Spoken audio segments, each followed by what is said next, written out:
Hello everybody, in today's video we're going to be going over a upcoming severe weather event which is going to be taking place over the northern plains. This is going to be taking place mostly for Monday, Wednesday, and then Thursday. So we're going to have a break on Tuesday and then we'll go back into the severe weather on Wednesday and Thursday. We're going to be updating you guys and timing this out for you all in today's video, so make sure you are staying tuned all the way until the end. Here's what the current National Weather Service page looks like. As you can see, we have some red flag warnings in effect for parts of the west and also into parts of North Dakota, Montana, and a little bit of the UP of Michigan. We have some heat advisories in parts of Texas, a little bit of Delaware, New Jersey, and Pennsylvania, as well as some parts of Minnesota, and a little bit of Connecticut, Massachusetts, and New Hampshire as well. So there's a bunch of tiny pockets of heat advisories currently in place, and then we also have some flood watches in effect for areas in the central Gulf Coast, and then also in parts of northern Wyoming, mostly just from snowmelt. So that snowmelt might cause some flooding issues in some of these areas, especially all that snow that was packed up in the higher elevations. Now that it's getting warmer, is now all melting away. So they do have those flood watches up for that reason.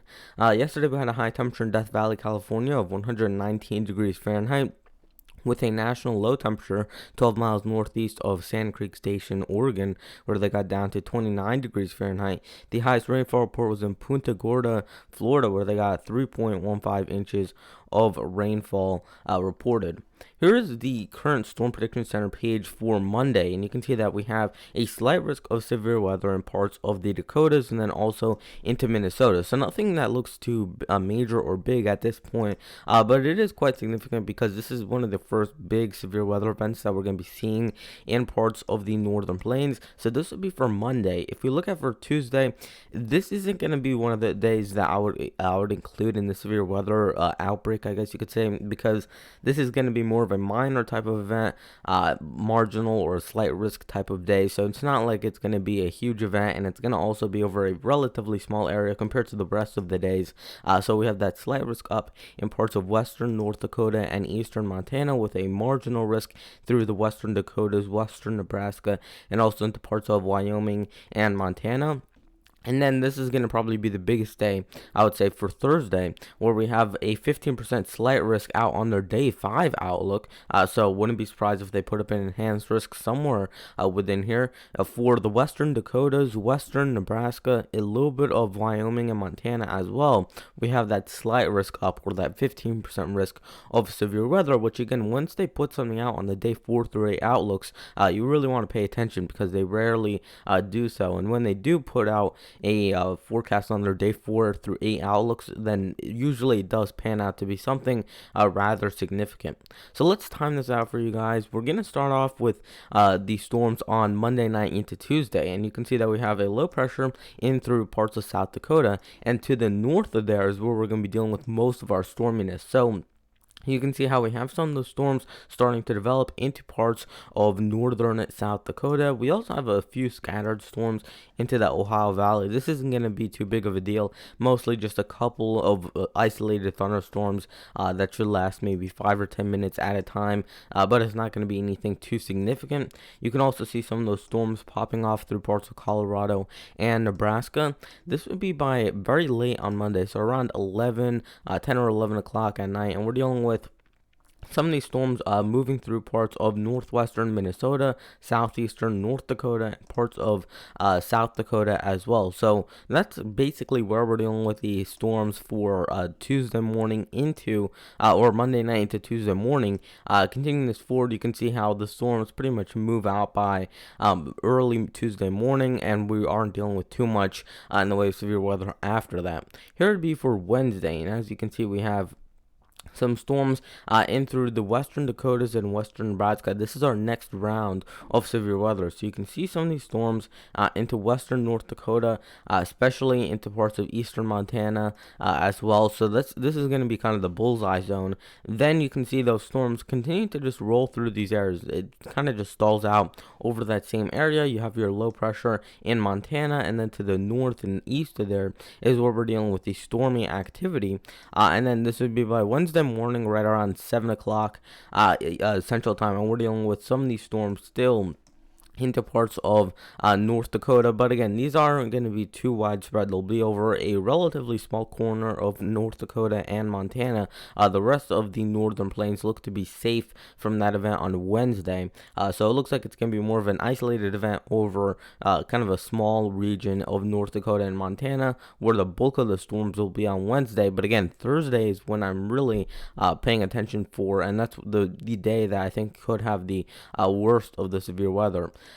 We don't have the model for we don't have any of the high resolution models going out far enough to Thursday, so we're just going to look at the parameters instead to kind of give an idea of what may happen. We don't have any high resolution guidance on that, so unfortunately I don't have the simulated radar that far out. So we're going to have to go to the parameters, and then probably by tomorrow's video we'll have those rendered in. So I'll show you what the Futurecast radar is in probably tomorrow's video. You can see that for Monday we have very high levels of CAPE and energy in parts of the Dakotas, Minnesota, Wisconsin, Nebraska. So all through the northern plains, we have really high values of energy.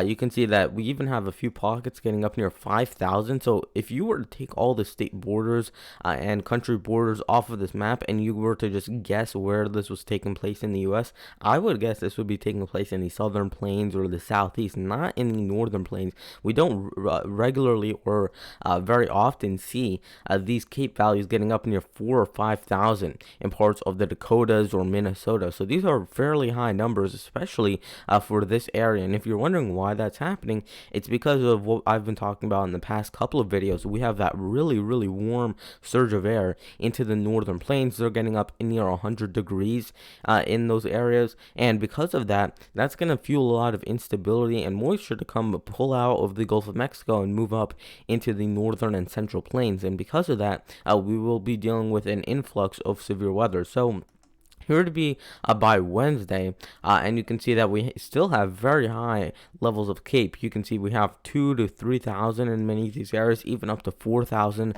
joules per kilogram as you get further to the south. So really, really high levels of CAPE on Wednesday. And then if we look at for Thursday, these values go up again, and you can see that we have a widespread 2,000 to 3,000 joules per kilogram CAPE values in many of these areas. So these are very, very high, especially for this area in the northern plains. Definitely not used to these high levels of instability, especially in June. Usually if you're going to get this, you're going to see it later in the summer, but seeing it this early is a little bit unusual and peculiar. Here to be the high temperatures as well, and you can see these are really warm, especially for this time of year and for this area of the country. We're dealing with high temperatures that are going to be 15 to 30 degrees above normal, and we're getting up into the 90s anywhere in this gray color, which spans all of the Dakotas into parts of Nebraska, Iowa, Minnesota, and even into parts of Wisconsin, Wyoming, and Colorado. So pretty much the entire north essential part of the country is dealing with these very, very warm temperatures. This would be for Monday. Here's for Wednesday. It's even more widespread. You're in the mid and upper 90s, maybe even a few areas challenging 97, 98, or 99 degrees. So these are really, really high temperatures. And then if we look at for Thursday, this is going to be the warmest day, where we have a fairly widespread area getting up above 100 degrees, which you can see all through the Great Plains. You can see this stripe which goes from eastern Montana through Colorado, and then even further south into parts of Texas and New Mexico, where we have that 100 degree plus stripe, and then we have another area of 100 plus in parts of South Dakota and North Dakota as well. So these are really, really high numbers in terms of the temperatures, and these are just going to be one of the factors that's going to be fueling these storms. So when you have such warm temperatures fueled by so much instability, you're pretty much bound to see some sort of severe weather outbreak. If we look at the dew points, these are also going to be relatively high. We have dew points that are all above that 60 degree threshold that I like to use. Most of the dew points are actually going to be above 65, and this is for Monday, or between 65 and 70 for the dew points. If we go to Wednesday, you can see that all of the northern plains, for the most part, have dew points that are going to be above 60, even approaching 65, or even up near 67 or 68 degree dew points in some of these areas. So these are rather high for many of these regions. And then if we look at for Thursday, pretty much the same story with dew points that are getting up into the mid and upper 60s. So these are really high dew points. We have a moist environment as well as a warm environment with with a lot of instability. So again, a severe weather event is definitely not out of the question with this type of atmosphere in place. And if you look at the precipitable water, which is basically measuring how much liquid is in the atmosphere at any one given time, you can see that we have values that are getting above an inch and a half through parts of Minnesota, South Dakota, and North Dakota. That would be just for Monday. If we look at for Wednesday on some of the lower resolution models,